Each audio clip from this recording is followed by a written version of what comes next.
All right. Hello and welcome to our knowledge drop today. And I'm here with John. This is about casinos, John. You're the expert, right? You're the man who has all the answers. Oh, sure. Sure. Yeah. Sure. John, you want to tell everyone who you I am. are and what you do? Well, I'm John Hayes, and I am the director for Cascade County Tavern Association, and have been since 1999. I kind of help organize things for the industry here in Great Falls. I get involved legislatively when we have issues that are going to affect our business. I'm just kind of a catch-all for the industry. Okay. So as you drive around town, and we hear it all the time, we hear it as community members, as the chamber, you probably hear it. So what's the story behind so many casinos, Dang casinos and gambling machines? I feel like there's a place goes up and they put in I'll put in 4 or 5 machines. The next thing you know, it's 20. So why is there so many gambling machines in Great Falls? I have to go back. Go back. All right. So in 1933. Oh, you went way far back. You went way far back. The great experiment was over. Prohibition was done. Okay, and then the government basically gave the choice of how we're going to handle alcohol to the individual states. And Montana became a control state, which means that basically every drop of alcohol, spirits alcohol, not beer and wine, but just spirits, goes to Helena first, then out to the state liquor stores, and then to the bars and taverns or to the general public. So that's why some liquor stores and bars buy from the state liquor stores. Is that my understanding? There is a little confusion on what a state liquor store is. There's 3 in Great Falls. Okay, we got Nobles and the one over by the university, and there's one over by Sam's Club. Okay, those are the only 3 liquor stores in the city. Okay, and every bar, every licensed establishment has to buy their liquor from one of those 3 stores or any other state liquor store, or they can go to Helena to the warehouse and buy their booze. Pick it up. There's no other way to get alcohol into a bar except by those 3 or the state. What you're looking at is those are liquor licenses that look like liquor stores. Not to be specific, there's one down on 10th Avenue that Town Pump has, and you walk in there and then there's stacks and stacks of liquor. That's a bar. Oh. Because a bar has the privilege of serving on site, they can sell package.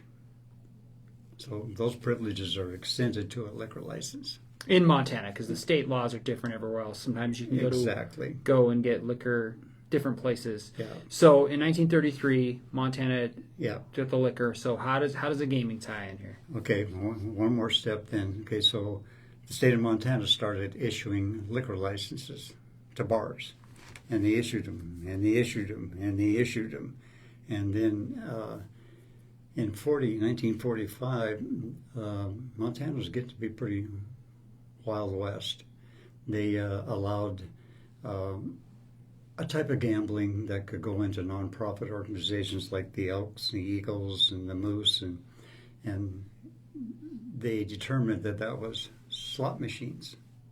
Okay. So we had wide open gambling, we had wide open tavern ownership, and you look at some of the old pictures of even Great Falls, about every 4th door coming down Central Avenue was a bar. Okay, we were jammed. So in 1947, the legislature went, we're done. They stopped issuing licenses, period. And they set up the quota system. And this is key to what we have is existing here. They said basically 1 license for every 1,500 people, roughly speaking, okay? So that was established. Every single city was over quota. Every one of them. Yeah. Duh, right? Yeah.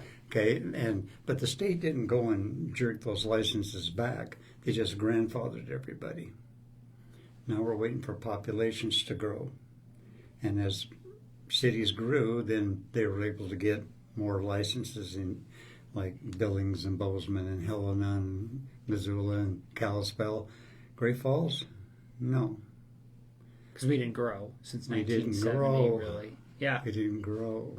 So we were at about 50, 60,000, and we still are. Great Falls right now is 41 licenses over quota. And because, one second, if you have any questions, please feel free to ask him in the comments. Jordan is standing here waiting for those questions. Okay. It's because the liquor license is tied to the gambling license. They are. Okay. You have to have a liquor license to get a gambling license. So if we're 41 over quota and I'm a bar owner and I decide I want to get out of the business, I am now selling liquor/gambling license. Because they don't take them away, I can actually sell that, not even having to do with I make sure I understand that, not even having to do with my business.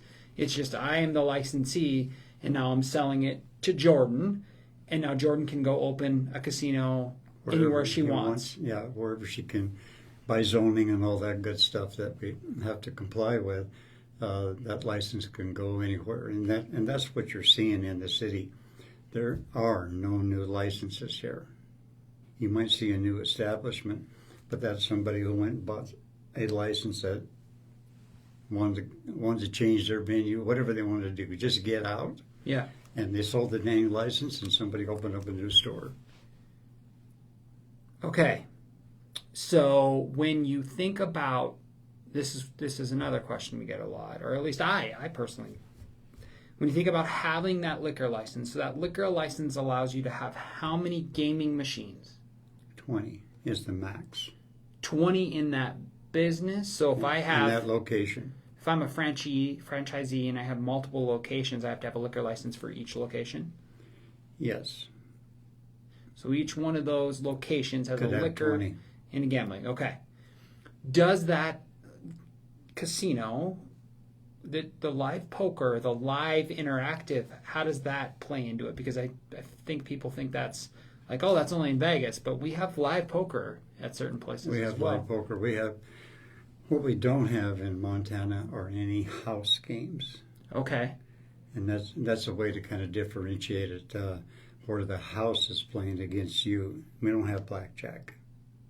Okay, we don't have roulette. No craps. We don't have graps. So Okay, you can have 20 machines and poker tables. correct. All right. Live poker's okay. We have Keno.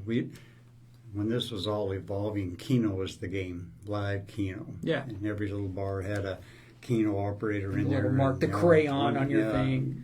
And playing Keno. And that's all evolved into machines. Yeah. Okay, so when we first started, we had a max of 5 machines that were allowed in the joint. And that was in 1985. That's how long this kind of gaming has been around in Montana. Okay, so 5 machines was the max, and then that just kept evolving, and then we evolved into real games, and then there were only 2 games allowed on a machine, poker and Keno. Now You got reels. playing games, reels, Yep. and you could have 20 games on a machine. And it used to be 2 Oh, just 2 total, not total games. Yeah, not Smash Poker, the Pig and Lucky Five Keno. and all the thing. Okay. Right. Okay. They were pretty simple. Yeah. And so that's all evolved, and that's just the way of the world. When I think about the proliferation of machines and gaming in Great Falls, the per machine income in our city is the lowest in the state because we have too many. We're the 40, population. we're 41 liquor licenses over, Yeah. and technically every single liquor license could have machines. Exactly. They don't, because there's places that Right. don't. But so you're saying could. the amount of money taken by each machine is the lowest in the state. Mhm. So being a casino owner in our town is not as profitable as it is in Billings, Bozeman, Okay. Missoula, Helena, Kalispell. Yeah, yeah, we're way over. So I mean, just kind of think of this. All right, for us to be on the same parity of establishments, licenses to our population, say Bozeman or Billings, what's 1,500 times 41? 60,000. Yeah. We So need double 60,000 in more. We population. need to double our population to be on the same ratio of establishments to our population. That's why it looks like there's too many. There are too many. Yeah. Comparatively across the state. And there's no limits that a city can impose or a county can impose unless it's in a code, right? So you have a code. Yeah, that's all state. State for the gambling license, but if you had if there was a code in Great Falls that you couldn't put a bar on a certain road, then obviously the casino wouldn't be able to go there. But because you can, a casino can go there. Well, we've had state restrictions. I mean, there's state restrictions about a liquor license can only be so close to a school, Okay. Or church. Okay, and that's always worked pretty well. But then at one point, how come we have over 40 licenses on 10th Avenue? Yeah. I mean, within 2 blocks. Zoning pushed all those things into that area. We don't have any neighborhood bars anymore like we used to have. They've been zoned out, and if there's any change in a neighborhood bar, it can't rebuild.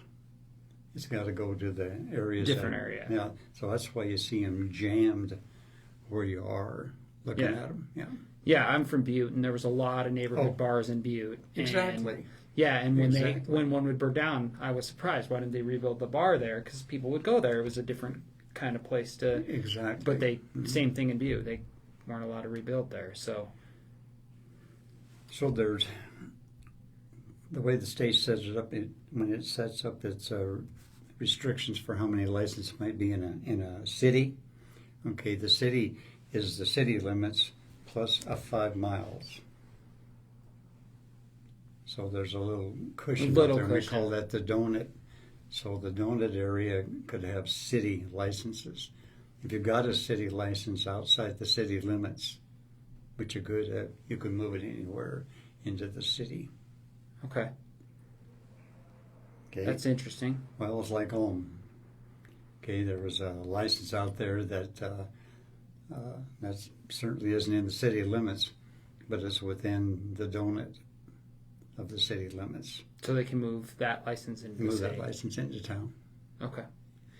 Jordan, what questions? No questions yet. Lots of people watching. Perfect. Okay. So this is something that came up in the last legislative session. You and I. This is how we met. How closely do you work with legislators in Helena when there's new gaming laws or new laws that will affect casinos and bars? Extremely. Okay. We have a full-time lobbyist, just one. Okay, and then people like me are in our communities that help the communications between us and the state legislature. We spend a lot of time with those folks. The Montana Tavern Association has a legislative board that monitors everything. We usually get 50 to 60 bills every session that have something to do with our industry. They want us to open up earlier in the mornings. They want to be able to drink 24 hours a day. They want to be, whatever they want. Yeah. We get a lot of things that we are either for or against, and we actively lobby one way or another, actively. And I'm part of that. Okay. So busy when it's legislative time and busy when it's not, trying to come up with bills that make things better. Is that a good way to put it? We don't, for our bar and casino owners. I haven't seen, in the zillion years I've been here, I haven't seen a lot of activity from the industry trying to change things other than trying to make it a little easier to operate. what tends to happen, like in Great Falls, we had a restriction on how many signs you could put on a casino. Like on the outside of the casino? On the outside of it. And we had, the zoning restrictions were interesting.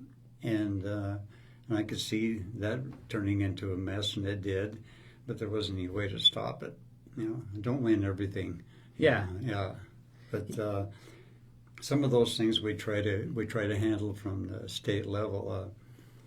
Great Falls went massively restrictive on where licenses could be held. And I'll just give you an example. The state says door to door from a church to a casino or a bar. Okay, door to door. That door might be around the other side of the building. So the city went to property, Okay. which really expanded how far the zoning went where you couldn't put a bar. So it just shrunk It more just together. shrunk, yeah, which shoved them to 10th Avenue, which shoved them to 3rd, which constricted where they could go. So that was very restricted. So we've worked locally with our city commission. We got some of that squared away again, so we don't have such a mess. Now we're trying to pull those licenses back out so that we're not hammering 10th Avenue, but that's hard to do. Yeah. We kind of answered this question, but your thoughts, are we at a set? I mean, you see it. You see the casinos everywhere, and I can understand as a business owner why you might want to bring some gaming into your business because you're trying to bring in some extra dollars here. But are we close to a saturation point? I mean, you already said we're 41 over, but that's not casinos, that's liquor licenses. Well, it's the same thing.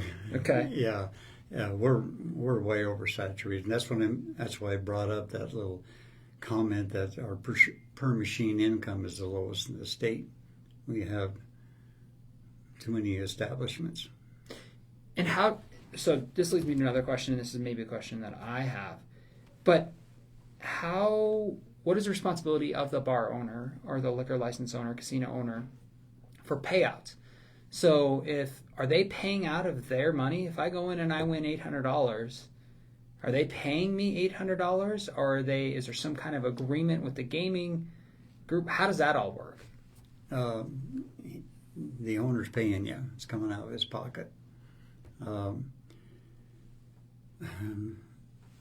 not sure where that question needs to go, but each establishment's got a license. He's got 10 machines. Now, he may own those machines, or he might vend them, have a vendor involved. Okay, because those machines are $20,000. I was going to say, they don't look cheap. Yeah. Some of the new ones don't look cheap at all. Yeah, you got 10 machines. You got a couple $100,000 wrapped up. Right.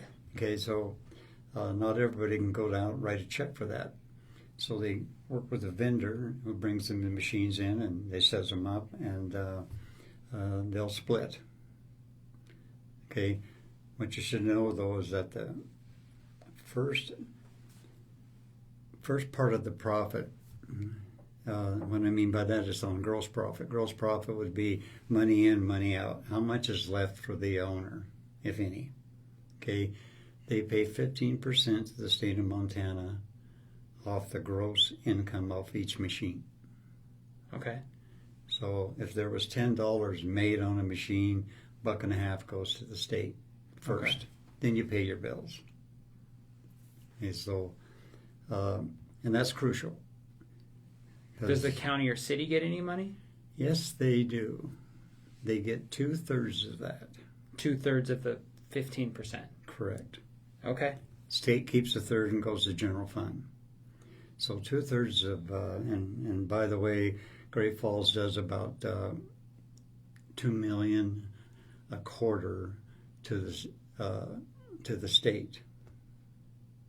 Do the math. So we do 15%. Not 15% of $2 million. We produce $2 million every 3 months. So that goes to the state, yeah. and so 66.6% of that comes back to the city. So about 1.3, 1.4 million a quarter. A quarter, yeah, go back to the city coffers. And if machines are in the county, they go to the county. I don't know what the number is exactly on the county, Okay. but it's it's a good number. Yeah. But the city number is a pretty good one. That goes right to the city coffers. So pretty close to $5 million a year just off those machines. And we're the lowest. And we're the lowest. Okay. Okay. I was just looking at the stats this morning, anticipating our conversation. Last year, the gaming revenue for the state of Montana taxation was $83 million to the general fund. Wow. So, if you're trying to understand how much money was actually made, it's not hard math. Divide that by 15%. Mm-hmm. So that's a lot of money. It's a lot of money. A lot of money is spent on gambling. And this is just entertainment gambling. We have limits, and we're trying to keep those limits so somebody doesn't lose the farm. Gambling can be an addiction like alcohol or anything else, and we don't want anybody to get in trouble. No. Yeah. We hold the games down as much as we can. Yeah. Rather than, like Vegas, the max bet Right, is a max lot bets. more. We're at $2. That might change, but and our payouts are a maximum of $800. Right. You can win more because of the way machines are set up. They have free games and bonus games in them. So each time you play a game, that's a game. And that game can win $800. If you get into a free game situation where another game made you $400, another game made you $600. Yeah. Okay. So you can have that max. You can walk out with thousands, but not common. Right. Not common at all. But it happens. Yeah. So we got two more questions for you, Jordan. Any questions there? Okay. So one question that I think is interesting, and I don't know where you can. It's not even on our sheet here, so I don't mean to throw you off. But Okay. because sports betting's become really, really popular, and I feel that Montana has done it differently than other states. They want people to go into the establishments, and that's why they have the machine in there, and that's the only way you can bet. You can bet on the app, but you have to be within a certain distance of the establishment. Good question. Good So, question. what's the future look like for us with that? Let me give you a tiny bit of history on that. In Montana, internet gaming is against the law. Yeah. Period. So all these For money. right Okay. for money. Yeah. You can go play for fun anywhere you want. Yeah. Okay. But for money, it's against the law, and these sports sites that we can jump on your phone right now and get involved in sports betting. Right. Okay. Horse racing does not fit into that. That one's legal. Okay. Okay. All other sports gaming, all other kind of casino gaming, all online gaming is illegal in Montana, except for what the lottery does. And there's sports betting on their red machines in our joints. Okay. See, these machines used to be, when we first started this thing, they were in the C stores. They could be anywhere. Yeah. There was no restriction. So that got a little out of hand. So we finally passed legislation, said they got to be in a room. They got to be tied to a liquor license. And we were trying to get them out of the open public. We didn't need to see them in grocery stores. Right. We didn't think. So we got all that done, but even at that, these are good business people, and they're pretty innovative. And they think of ways to build their business and make it more attractive. But there's still limitations on it. Yeah. Sports betting in the future, that'll probably be something that will, as an industry here in Montana, we'll always fight. Because if you can just sit at home and gamble and play, then our brick and mortar places be in trouble. Yeah. And there's about 1,700 of them. Wow. Out there. Yeah. It'd be less incentivized to go Oh, yeah. to the machine because you see people go to those machines Yeah. every Sunday during football season. Right. They line up with those Right. machines, and they might stop and get might have a drink, might pick something up for Yeah, home. get a sandwich, Yeah. something to go. Yeah. Yep. All right, last question for you. We have no more questions online.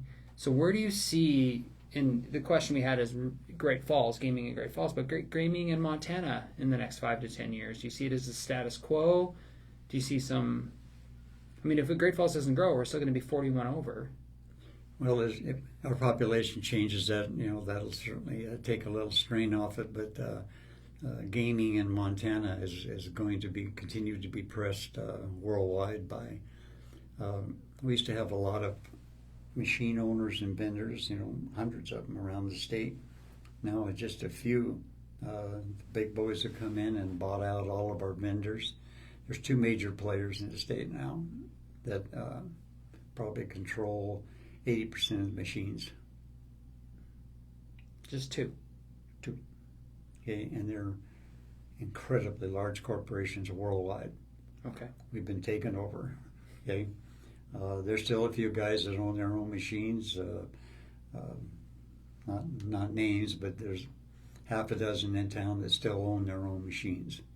Yeah. Okay, yeah, and that's unusual now in the way the scenario fits. It's all on that vending model, is what you're saying. Just because the machine, I mean, they have 5 screens on some of these machines. They're pretty big speakers and nice chair. I mean, it's an experience rather than just A lot of money, yeah.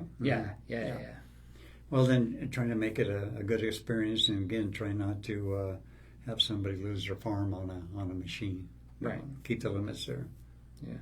That's our goal, but there'll always be pressure for that to change. I think that it'll just be a matter of time before internet gaming takes the whole show over. I think the whole world's in danger of being hammered by gambling.